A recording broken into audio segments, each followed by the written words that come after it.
Hello, this is the Chart Profit video, approaching 2.5 hours into the trading day, Friday 27th of April. And this is the pre-open today. We're looking at the E-mini S&P. It's been an interesting week in terms of the pre-open profile analysis that I do. At the start of the week, the major controlling price was at 26.47 here. Monday was generated above that, but on Tuesday I marked aggressive selling here, the red at the bottom here, below that controlling price, which is usually a negative indication. That was followed with a value area on Wednesday generated entirely below that level, looking slightly ominous. But on Thursday, market bounced back. A couple of positive things during that session. Firstly, we saw the low of the session on that controlling price, and by the end of the session I'd marked aggressive buying. That's the green at the top above that price. That's looking pretty good at that point, but as I've said here, I put a but right here. Firstly, if we look at the high of Tuesday's session, which is the aggressive selling day, comes in around 26.84, and before we can get too positive about this chart, we need to see the E-mini printing back above that level. It's just one of the rules I've developed despite the aggressive buying here. That's a short-term positive indication, but it has to take out the high of this day. The other thing that's happened, which is something that needs to be monitored, is this controlling price actually migrated higher. It's now a 12-month controlling price. It migrated up in Thursday's session to 26.72 in here. All explained in the pre-open today, and I've said this level is now important to monitor. If further aggressive buying, green, is marked above 26.72, it would indicate higher. But the fact that that controlling price has migrated up to there, we've just got a brand new resistance level on the chart. So it's here. This is an hourly chart and it's current. And ideally, before we get too excited about the upside, we want to see aggressive buying marked above that level.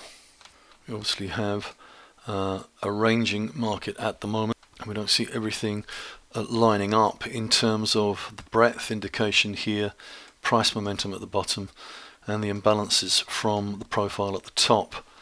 So although we had some positive momentum here, the breadth didn't confirm.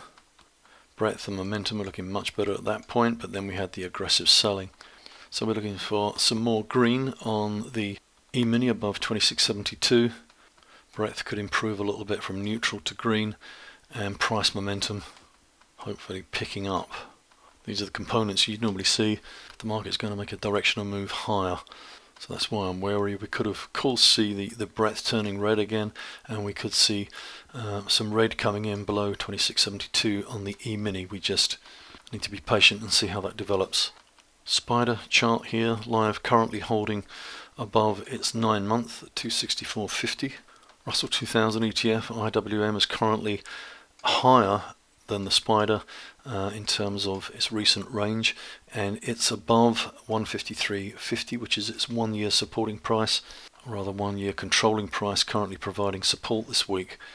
German DAX is printing above its 2-year support here, possibility of a higher low, which is a good pattern.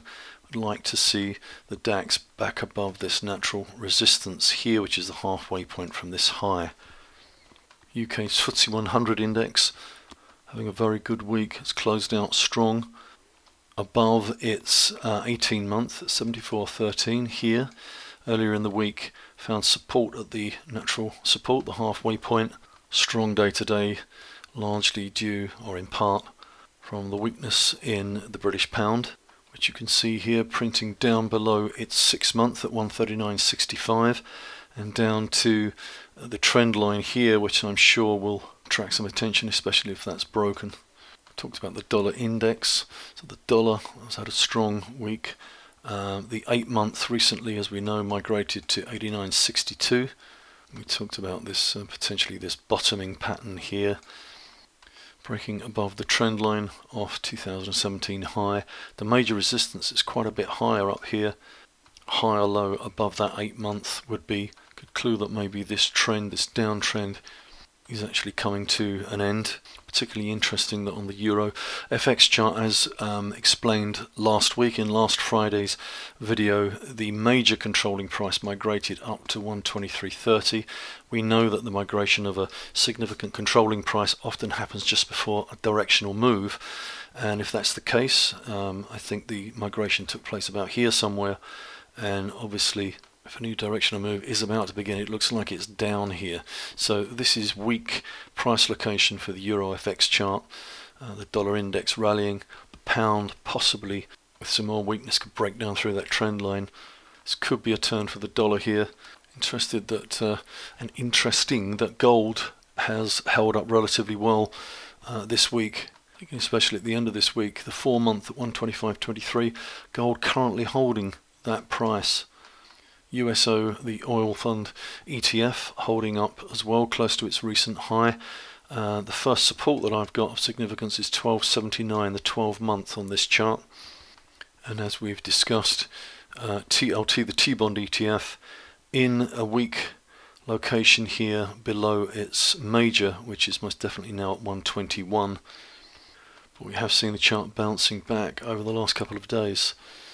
Quick look at the sentiment indicators to finish. Just to remind you, this is the indicator that I follow each day in the pre-open, my version of the RIDEX assets ratio. Reached its peak up here, close to the peak in the market. As the market sold off in February, the ratio fell really hard, down to its lowest level since October. Definitely fear registering down here. The market bounced back. We had another sell-off in March, and not so much fear here in the indicator, but over here at this point, middle of this month, we did reach a multi-week low, and you can see here, if I isolate just the bull fund assets, that at that point bull fund assets reached their lowest level since back over here in October. So this is fear, which is good to see in a nervous market or an uncertain market. Some fear is certainly not a bearish sign. We've rallied back a bit. The public poll from AAII, the bears percent was lower, 25.6%. 2 weeks ago, the bears reached 42.8%. That was the highest since March 2017. And at the same time, 2 weeks ago, the bulls percentage fell to 26.1. That was the lowest since 1st of September. And again, 2 weeks ago, the net, the bulls minus the bears, which is up this week, was at that point 2 weeks ago a negative 16.7, and that was a 2-year low. So 2 weeks ago we saw some measurable fear in this sentiment reading, remembering this is a contrarian indicator. Same thing in the Investors Intelligence poll 2 weeks ago. Bulls percentage fell to 42.2%. That was the lowest since November 2016.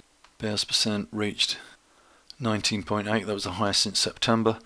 Need to change some of this text on here for the ebook, but it's worth noting that the 4-week moving average of net, that's the bulls minus the bears, is currently at 26.3, and that is the lowest since back over here November 2016.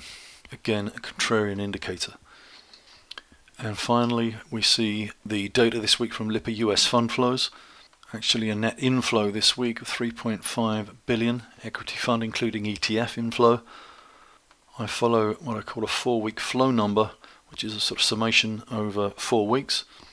That's the black line down here. It's currently just above the 0 point. But again, 2 weeks ago it had fallen down here to a negative almost 30 billion. That was the lowest since actually a lower reading over here back in December, and this was the lowest since 2008. So 2 weeks ago we can see from the sentiment indicators at this point here there was a lot of fear in the market. Enough to put in a sustainable low?